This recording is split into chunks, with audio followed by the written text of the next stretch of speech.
Hey everybody, about to make some coffee and you're gonna see what that is. And I had a few other thoughts that I had in my mind that I wanted to expound on a little. So I'm gonna make the instant coffee that I got from Blue Bottle but on Saturday. I don't think I showed you that I did. So this has about 100 milligrams of caffeine per serving. So far I had two cups. Actually, it might have a little bit more, maybe 150. I'm not sure, but it smells amazing. And this is not just any instant coffee. It's pretty good stuff. Like, it doesn't taste like metal or whatever. It's a light roast and it's got hints of like lemon and stuff like that. So it says here tasting notes: blueberry, lemon zest, and golden raisin. So it's pretty good. Smells great. I just love opening it up and smelling it. Makes me want to eat it up, but it's basically a bunch of crystals. It's got a crystal texture. And you just put 1 tablespoon in there for every cup. And I kind of judge it based off of this now, like up to here maybe. So I had 2 cups today so far, and now I'm making a third one. And I wanted to talk more about some thoughts I had. Now I'm probably gonna put slightly, a little bit of MCT as well. But today I'm fasting, water fasting, and probably gonna do it for the next 2 days as well. More on that soon. Hold on a second. I just want to make sure I get this right. So I'm gonna put this in here. So yeah, I last time I ate was last night. So it's been about 20 hours. Yeah, about 20 hours. So it is what it is. But yeah, I wanted to talk more about like some stuff that I've been sort of stressed out about, but not really, or just general things too. Because I have certain goals and stuff like that, but I think that's pretty good, maybe a little bit more. But it seems like I'm in an endless loop of not getting it done or something. But I'm not super hard on myself. I'm trying to like figure out what is like worthwhile in terms of. I'm just putting this here. There's no reason to mix it, because it just basically like mixes in right away. But like figuring out like what I need to be hard on myself about and what I can be soft on myself about and stuff like that, because I think I get things confused. Like, if you're just too hard on yourself about every little thing, you just won't get anywhere, and it's just gonna be like you're walking in one place and then you'll beat yourself up for no reason, So it's like for example, today I decided to fast, not necessarily because I'm gonna lose weight or whatever, but one reason is because I want my ketones to go up. For some reason, they're all over the place. Last night it was 0.1. So I just got new strips. Last night it was 0.1, and then this morning it was 1.5. And it seems like it's a fake reading. It's like it was 1.5, and now starting around 12 p.m. it didn't change. It didn't change as of 12 p.m. but now it's 0.3, and so. Yeah, so I just put some MCT oil in here. And so obviously I'm not nutritional ketosis or whatever, but I think the reason, because this has happened to me a few times before, is when you have the food, right, the dietary fat or whatever, you can also have protein kind of collect over time. And it's not until you fast that the glycogen effect from that just takes forever to go away, and then you start tapping into your own fat. So it's like you can have dietary fat and then get those ketones up, but then once it's gone, then it'll go back down, because assuming you still have protein from a long time ago that needs to be just like glycogen, the glycogen effect of it needs to be basically just zapped out. So you can either go on a run or you can do several other things to make that go away. But like, if you don't have time or whatever, or you don't want to put so much pressure on yourself to do these things, it's like, why do it, right? So that's kind of where I'm at in the boat I'm in right now. It's like, dude, stop being so hard on yourself. You don't need to constantly go out there and go on a run and stuff like that. I mean, it's ideal to do that at least once a week, but like, just because you see your ketones go down or whatever doesn't necessarily mean you have to go out. You should feel like you got to bust your ass to go out and do all these crazy things, right? It's so good. Yeah. But that's the thing, is like, even though like my ketones are down, normally I'd be thinking, oh, I got to go on doing all these crazy runs and stuff, and that would be useful, right? But like, you know, especially since like I could save money by not eating, I guess, or I could do other things, like, especially since it just feels better too sometimes when you're not constantly feeding yourself. So like today I'm doing a fast for all these several reasons. So I don't know if it's unhealthy at this point right now for me at this level right now, but it feels nice. Like, it feels way nicer than just trying to feed myself and trying to go crazy and doing all this other stuff. Because it's more on parallel with things that I want to do. Like right now, I want to basically be calm and just approach life in such a peaceful way that I'm basically just like kind of taking it a step at a time. So for example, I just had a realization last night that I'm a little too hard on myself when it comes to like cleaning and keeping things a certain way. Now obviously, like, I'm not out there cleaning all the time, but like in my mind I'm thinking, oh well, this is always dirty, or this is always this way, and things will never go the way I want it to. But I started realizing, like, that's really not what it's about. You know, like last night I started thinking about it. It's not really about that. It's more about like, well, see, I literally in the last 2 weeks, or was it 3 weeks or something, just paid off my credit card balance in full and started saving money again, right? And that takes time. So obviously that influences whether I can get somebody in here to clean it, to do some of the dirty work and stuff like that. And for you to be obsessed over all these little things and spend so much time on the weekends or your own extra time takes away from the value of your own time for other things. I mean, it's kind of self-explanatory, right? I don't have to explain it. Like, whether you're investing in your health, you know, you're going on a run or something, instead of spending time to clean like the baseboards and stuff like that. And so, you know, and obviously if you can spend $100, you're going to get a cleaning crew, like some kind of maid crew that takes care of all these little things, and then you don't have to worry about it for another month or another 2 months or whatever. Same thing with the car. It's like my car is, I'm gonna get a car wash, but like the inside is, I always feel like it's dirty as fuck, but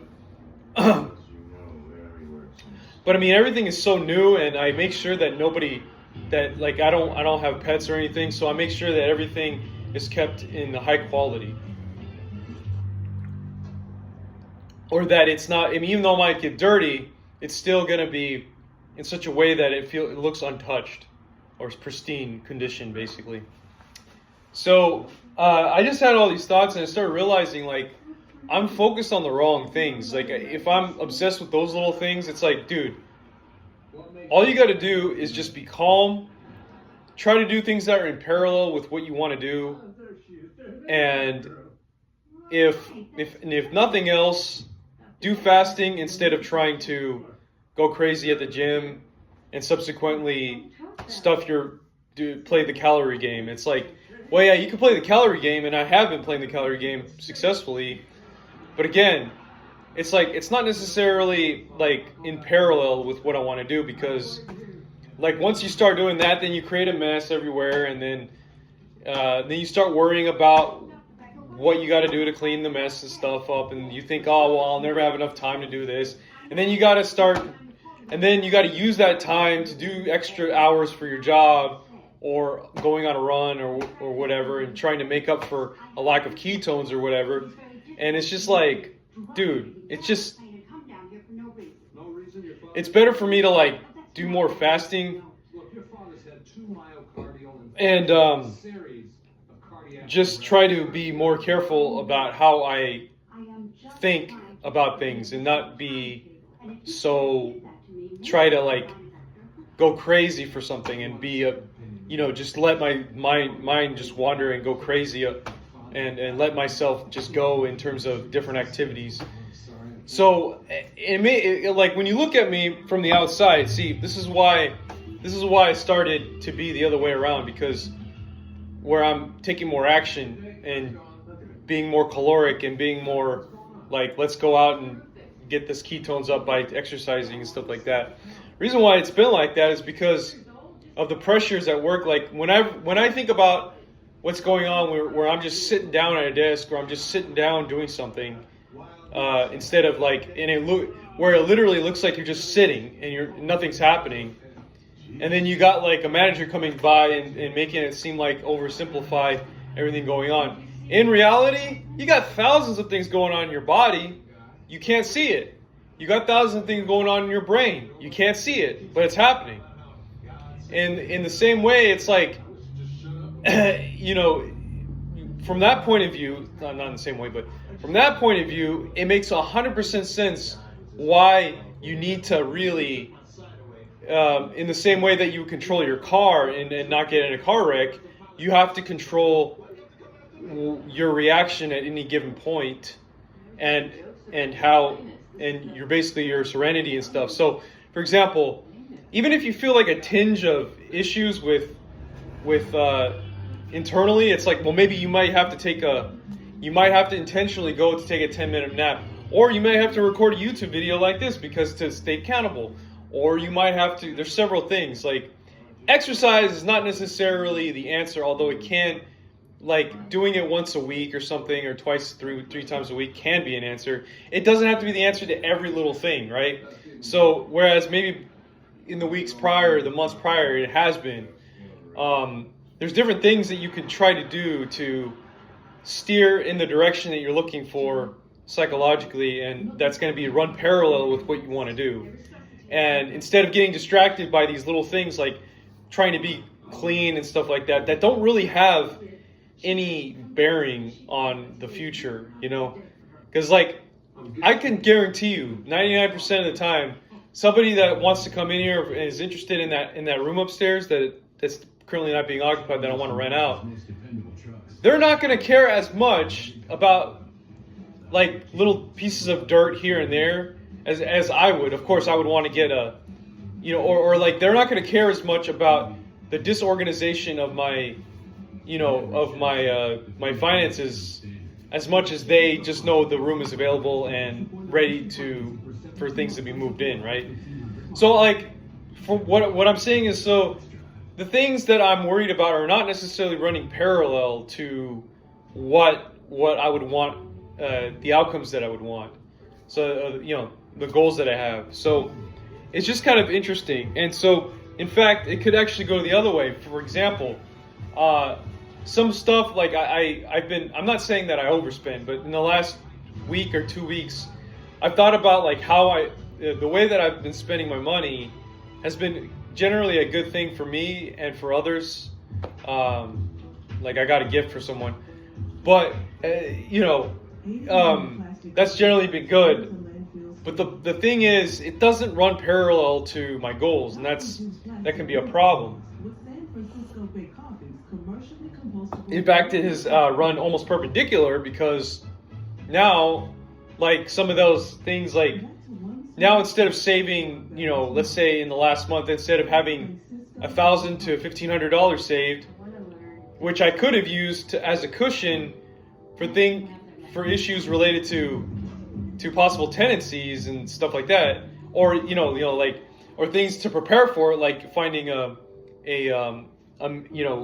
a maid service to take care of all this stuff. That'd only be $100 to $200.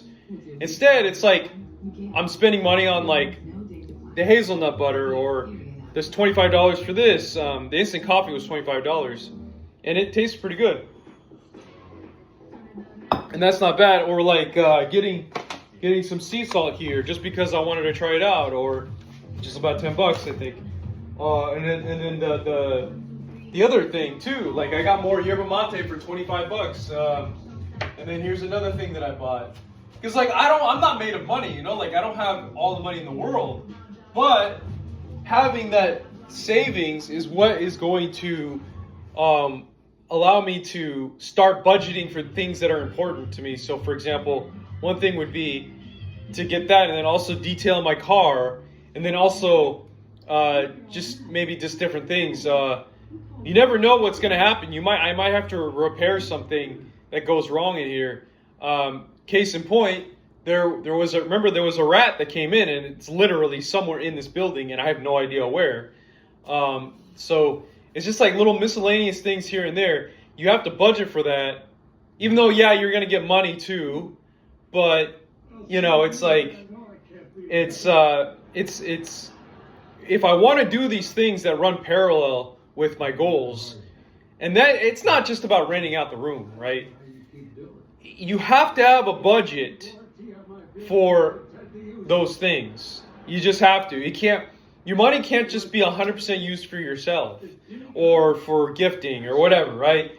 And the same thing goes for like health stuff. Like I want to get an advanced lipid panel. That's going to be $200. So it's like I have to be, and I know I've already started saving money, obviously, but and it takes time. It's only been 2 or 3 weeks since I paid off my credit card in full, and I'm starting to save money. Like now I'm at net about $1,700, but still, it's like I could be saving a lot more, and I could be running parallel instead of perpendicular, And here's the nut butter I got. It was $28. But it was because I've always been wanting to get this. I got 2 of them.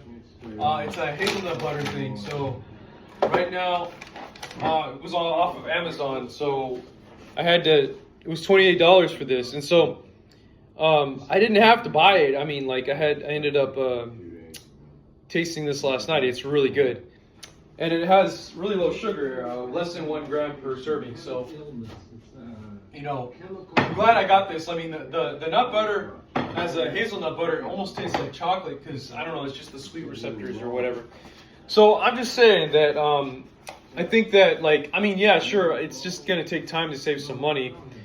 But, for example, this, there have been certain weekends, and I won't say how, I can't even describe it because you have to really look into it. Like I just bought these $120, I spent $120 on these shoes, these Hoka shoes, right? So, I mean, I'm not trying to give a lesson that the cost of living is high, but these are $120. I didn't have to buy them. But they're useful for running, and that's something that I've been doing all the time, so I figured I would buy it. And then also the books that I bought, the Gut Brain Paradox, I think that was $15. I mean, and then these new strips, these ketone strips, I got a good deal on them. They're only $30, but they were $50, so I paid out of pocket for that. So it's like, my point is that you have to save money and then kind of look at it like an emergency fund as soon as it gets to $6,000 or something, and then but at the end of the day, beyond that, as a safety net or an emergency fund, you have to look at things like you have to look at your things as though you have a new budget for rental property or whatever that you want to do. Could be anything. Like if you want to, I don't know, create an invention, and then that you have to spend probably hundreds of dollars or whatever to get it to get things reviewed for patents and stuff like that. Like you need, what I'm saying is that beyond what you pay for your own stuff, which is the whole entire American dream, corporate slavery kind of thing going on, you need if you want to get beyond that, you need a budget for those other things. And I'm not sure exactly how much it's going to be. You can probably gauge it. But regardless, you need it, right? You need a budget for that. So it can't just be about this consumerist kind of approach of life. You have, at some point, you kind of have to steer in the other direction and eventually start. And then here's another thing. This was $40, this electrolyte. So, I mean, so my whole thing is like, you could do that if things weren't so much about consuming. And I've always talked about this for like 8 years, I think. And generally speaking, I've been pretty good. But I kind of slipped into this direction because for me to get into nutrition, I had to become more of a consumer. In order for me to take my health more seriously, I had to become more consumer minded. In order for me to go along with the whole plan of real estate investing, I had to become more consumer minded. And to take a load off in terms of that can pay dividends later on. I mean, and this is the whole thing that you should strive to do, is that, okay, you can get involved in it, but then you got to lift yourself away from it. And it's like harder, and the more that you do it, the harder and harder it is to step away from it. But the first step, if you can just first recognize that that's what's happening, you can then start to unload from it. And that's what I think. But and it's kind of interesting because I was actually thinking about, like, just 2 weeks ago, like, let's go out and clothes shop, because I was like, I just paid off my credit card, so now I can clothes shop and consider doing more things, because obviously I'm getting thinner, so now I'm going to look better in clothes, and then I'm going to be able to, I don't know, it's going to compound on itself, so on and so forth. But like, as long as you stay thin and you know you have the tools of the trade of how staying thin works and being lean and stuff like that, that won't just go away. So, obviously what I'm saying is, like, you can step away from the corporate stuff, the consumerist mindset, in a very gradual way, and then still retain all of the things all the tools that you've learned to get lean. And but I mean, like, there is still, like I said, those are the things I'm considering them investments, but they're can also be considered consumerist spending, in a sense of, like, if you just decide to suddenly do all these tests, that would be more like parallel with consumerist mindset, because if you're not, like, planning it out specifically, like why you should be doing certain things, and like kind of allotting a budget for it, then I would say you're basically spending for no good reason. I mean, it's good to know how your health is doing, but if you're not dying tomorrow, if you haven't went to the ER or something, it's like, but yet you're also taking general precautions, and you have health insurance, there should be no reason why you have to be so paranoid about every little thing. But you could still invest your time and learn about it, right? And that's what I'm doing right now. So, like, I know my LDL is 230, my HDL is about 47, and my triglycerides are about 106. And so that might be a concern, because it's greater than 100, which might in theory mean that I have small LDL particles, which might cause atherosclerosis or whatever. Those are all theory. It's all theory. It's not like there's you would get signs of these issues, and if you're doing exactly what they say to do to go against that, and you're taking all the precautions necessary, and it's all scientific, it's like, and you just keep learning about it, there should be no problems. Especially when you're doing things right. Like, I stopped drinking alcohol. I haven't had I haven't had alcohol since my birthday, and that was in June. So I'm 32 years old. How many months was that? Yeah, if I got my sight back, that would be the first thing I'd want to see. It's about 4 months. And I don't even think I had I did enjoy a bottle of wine, but that was it. So, and then that was the last time I had a cigar too. So I've been, very good about those things, right? And in theory, and I haven't had any sugar. The only sugar I have is in dark chocolate and some of the nut butters and stuff like that. But I always say, and I don't have carbs, I don't have bread, I stay away from all of that. I haven't cheated once since June or May because I want to get down to 10% body fat and I want to stay healthy and stuff. So if you're doing, and I also exercise almost every day. So if you're doing something like what I'm doing, there's just you can still learn about it, but I just think that it's irrational to think that you have to look at every little biomarker and all this stuff as if you're consuming, like you're just spending money on it. So it would be like an investment, but I don't plan on doing this probably for another 5-6 months. So, it's just one thing of many things that I would want to use my money towards, that might run kind of parallel within themselves. That'd be one thing. And then the invention idea I have for the magnetic floating structures. And then, I don't know, it could be stuff related to video editing, because I know that these videos that I do, I don't spend any time editing. So, I see all these people like Thomas and they're like, I'll click on this subscribe thing and all that. They do the video editing very extensively, which I get. It makes sense, right? So there's just different things where it's exercising all the time and trying to do this consumerist thing is actually running perpendicular to all of that, and then it just kind of puts the goals on the side.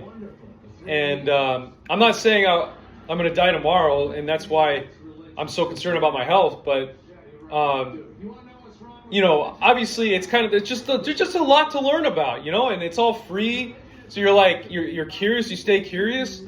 It's very everything feels like it's very complementary to each other, and it's just mind opening because it quite literally is everything when you think about it. If you don't have good health, you got nothing, right?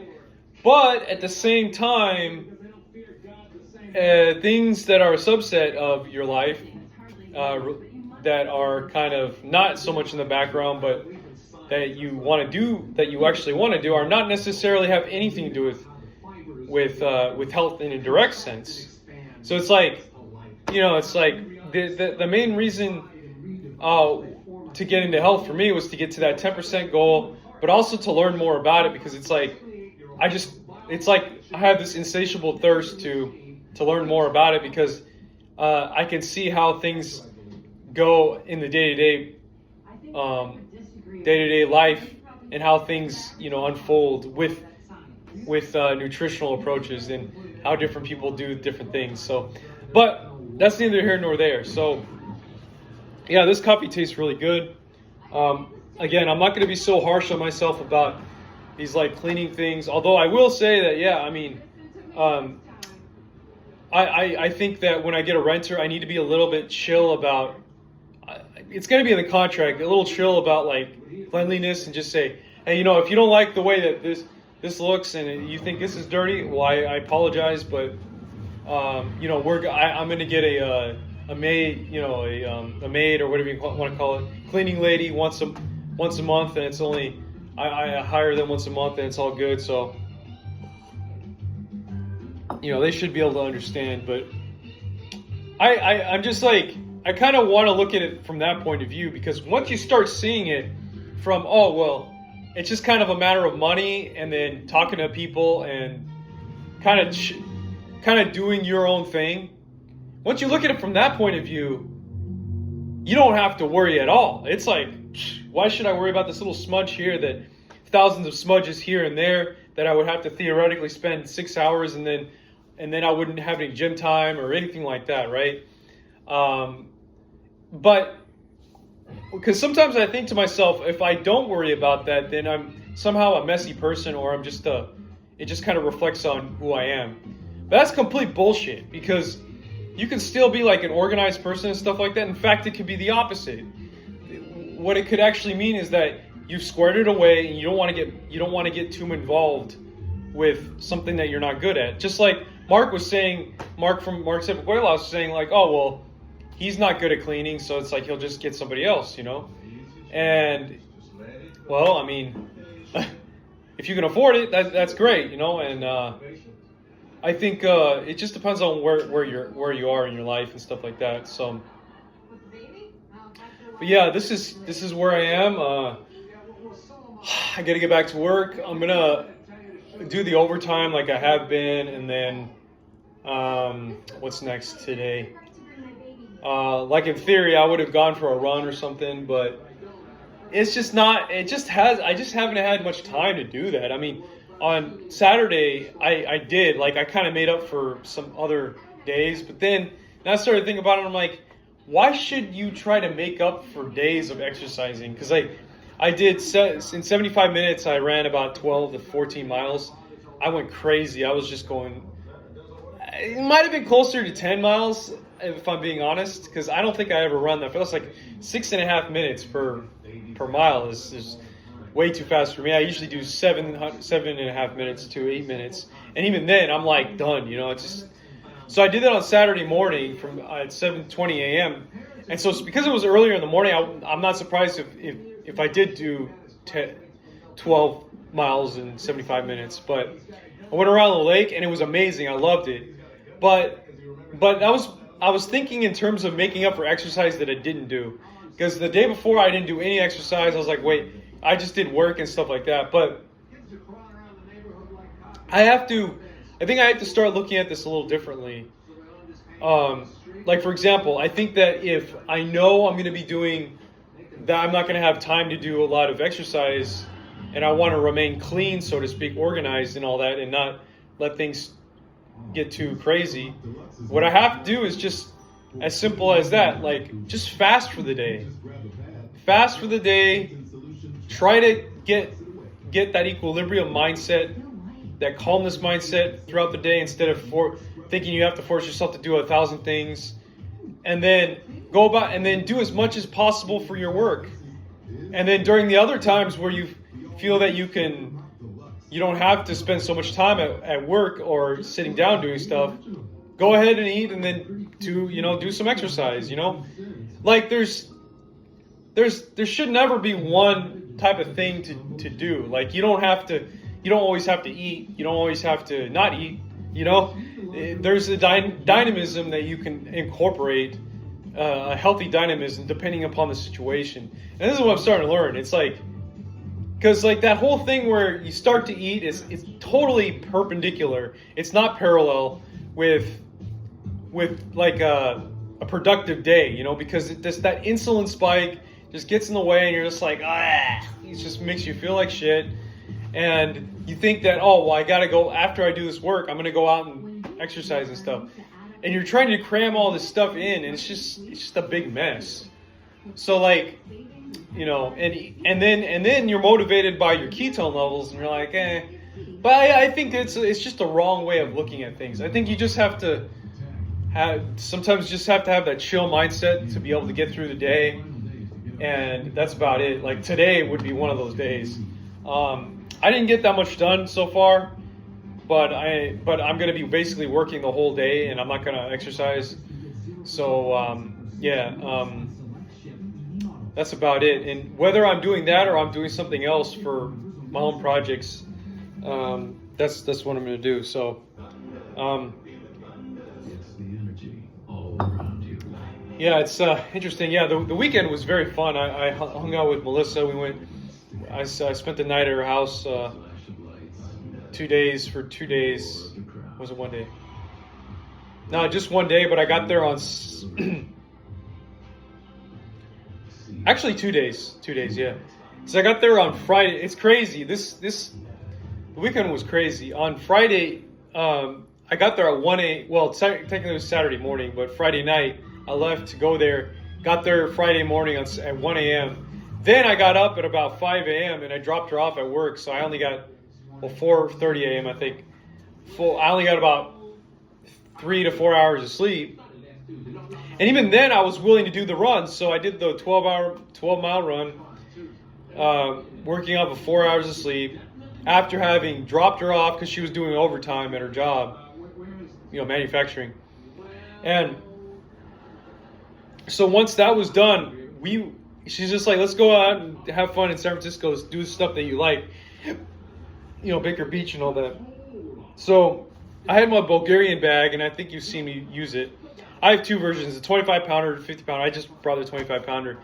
I brought that with me to Baker Beach, and I was just like so tired the whole time, just like, fuck. Like and then by the time we got there, it was about 4:30 because there was so much traffic.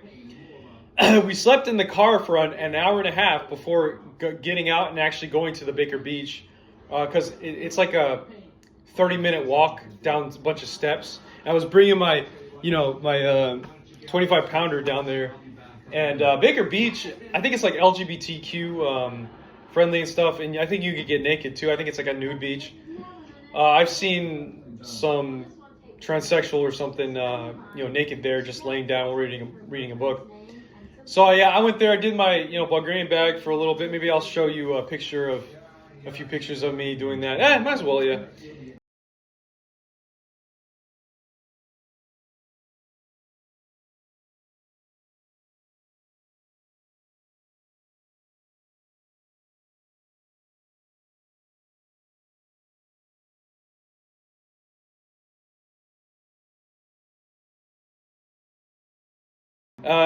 So I was doing that, and then those pictures look nice, because Melissa, it was like sunset and stuff like that. So, but I was tired as hell. I was just so freaking tired, and by the time I was like, I had this I think I had like a super cortisol spike. I was super hungry too because I literally didn't eat. I just had like a coffee with. I don't even remember. I think it might have been a coffee with milk or something, because I wanted to try it. I wanted it, not milk, but heavy cream. I wanted to try it for the first. I had the Americano. That's right. I had the Americano with steamed milk, and that's right. I actually did have breakfast after the run. I was like, dude, I don't know how long this is going to take. So I had yogurt. So I was about 500 calories of yogurt with flaxseed in it. And I had a little bit of, included with that is a few bites of the keto brick. Because I'm almost done with it, but not quite. I have like 2 left or something. I didn't have a whole keto brick, maybe 100 calories of keto brick. So sometimes I just like to take a bite out of it. It's very interesting. Once you have a bite of that, you actually feel very satiated. It's a very interesting feeling. Like once I did that, I was like after 10 minutes, I'm like, wait, why do I feel like this very slow sensation of I don't need to eat anymore? Like I just had that sensation, and I think I might order more of those bricks because they're very useful in terms of that. At least you don't get a hell of a big insulin spike, and so it makes you feel satiated, basically, like you're eating pure butter or something. But there's protein in it, quite a bit. It's because of the carnivore cake pop. It's about 45 grams of protein. So the protein to fat ratio is about 1 to 2. So there's twice as much fat as protein, but there's still quite a bit of protein. And the carbs is like, I don't know, it's like a tenth of the fat. So it's very small, but 14 grams in the whole brick. The whole brick is 1,000 calories, so you do the calculations. Anyway, so yeah, I mean, that whole day we were tired, and then when I got back home, we just slept in her bed, and it was like, I think I got like 10 hours of sleep or something. We got up really late. It was like 12 p.m. or something, 11 a.m. And I was like, I was kind of getting ready, like, oh man, I can't wait to get back home so I could start doing some stuff. But we had to drop her car off to get oil changed. They said they were going to take 4 hours. And so we ended up going to Concord because and that's where I went to the Capital One Cafe. And I was trying out the coffees and stuff. So my cortisol was still quite high. I mean, at that point, I felt like I was doing pretty good. Like cortisol wasn't that bad, but it wasn't until when about 3 p.m. when we picked 5 p.m. when we picked up our car, we barely made it in time. That like I was just stressed the fuck out, I was just stressed out, and it was just kind of crazy. And so that's why when I got home, it was like 8 p.m. My ketones were 0.1, and the only thing I had was a bunch of protein. I had the shrimp, some scallops. I had a steak. Oh, by the way, the day before I had a steak and a poke bowl. So after the yogurt, I kind of made up for it a little bit. So that shouldn't have been that bad, but I don't know. I think it was just the cortisol. Like, anyway, I don't know what my point is with this, but somehow I ended up spending about $200 like in total with everything and the gas and stuff like that. And so that kind of goes back to the whole thing. It's like, well, you shouldn't be just randomly willing to spend $200 so easily. But we ended up doing that because we had to get food on the go, or there's just different things going on. So, and it's expensive. The Bay Area is expensive. So in a way, it's kind of like the whole idea of fasting is kind of like bringing me back to this peacefulness where it's like you don't have to spend money, just stay at home, do your work, be diligent.